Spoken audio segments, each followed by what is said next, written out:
The John Glenn Theater Company proudly presents The Wizard of Oz. The JGTC brings to life the story of Dorothy Gale and her adventures somewhere over the rainbow. Based on the 1943 MGM movie musical starring Judy Garland, audience members will enjoy several beloved musical standards as well as a surprise number cut from the original movie. Performed and designed by over 100 John Glenn School Corporation students, grade 2 through 12, this is possibly the largest production ever produced by the JGTC. Tickets are on sale now for $10 each and can be purchased in Mrs. Forsman's office or at the door. Showtimes are Friday, March 15th at 7 p.m., Saturday, March 16th at 2 p.m., Saturday, March 16th at 7 p.m., and Sunday, March 17th at 2 p.m. Come on out and support the John Glenn Theater Company by seeing The Wizard of Oz.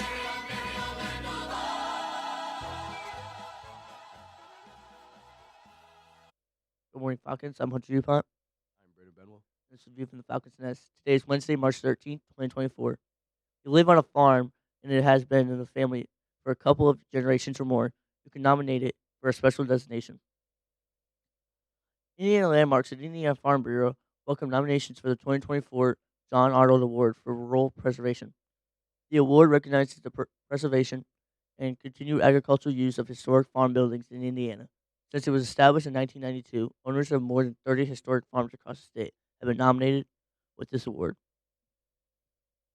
The nomination is simple and asks for a brief history of the farm and description of its significant historic structures and features, such as the farmhouse, barns, agricultural outbuildings, and landscape elements. A description of how the farm's historic agricultural structures are used in day-to-day farming operations, and how they have been preserved or adapted. High resolution digital photographs of the farm and preserved historic features.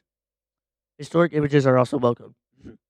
The award winner receives an outdoor marker and feature coverage in Indiana Preservation Magazine. Indiana Landmarks named the award in memory of John Arnold, a Rusk County farmer who successfully combined progressive agricultural practices with a deep respect for the historic and natural features of the rural landscape. John Arnold Award for Rural Preservation honors those who have shared a similar commitment to preserving the landmarks and landscape of rural Indiana. The 2023 winner was Evers Plainview Farms, established in 1854 in nearby Noble County. Submit nominations for the Arnold Award at www.indianalandmarks.org/John Arnold Award Rural Preservation. Deadline for nomination is April 15th. It's Severe Weather Preparedness Week, and in a move related to preparedness, St. Joseph County is upgrading its severe weather warning siren system. St. Joseph County Siren System is getting a $1.5 million upgrade. The upgrade is being paid for by ARP funds appropriated last year. It will include the addition of 5 new sirens and upgrades to the current 67 sirens. The system now is clearly a bit analog for the digital world we now have.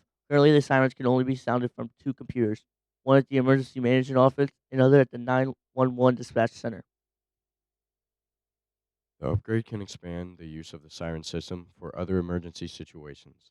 It should be in place this fall and will be funded in a part by money provided through the American Rescue Plan. This is Women's History Month, and one woman you may never heard about was recently honored with a statue in Peru.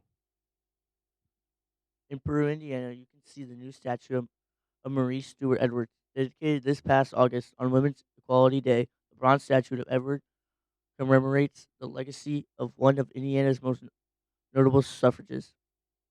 The statue is part of a $105,000 initiative for a small pocket park and is used to install the statue of Peru's 120-year-old Carnegie Library. The project was partially realized by a grant from Rediscover Downtown Peru and by funding from the Preserving a Woman's Legacy Grant Fund. The latter was a joint venture between Indiana Humanities and the Indiana Office of Community and Rural Affairs. Edwards was a prominent suffragist and leader of the Women's Franchise League of Indiana, serving as the organization president. Born in Lafayette in 1880, Edwards became an ardent supporter of women's rights and for gender equality at the ballot box. Advocating for both from her home in Peru. After being elected president of the Women's Franchise League of Indiana, Peru became epicenter of the state's suffragist movement. In 1920, Edwards became a founding member of the League of Women Voters. Through these organizations, the suffragists and her compatriots' efforts helped secure the passage of the 19th Amendment, which provided many women across the United States with the right to vote.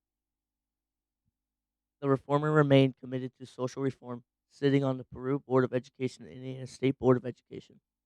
Maria Stewart Edwards died in 1970 and is buried at Mount Hope Cemetery in Peru.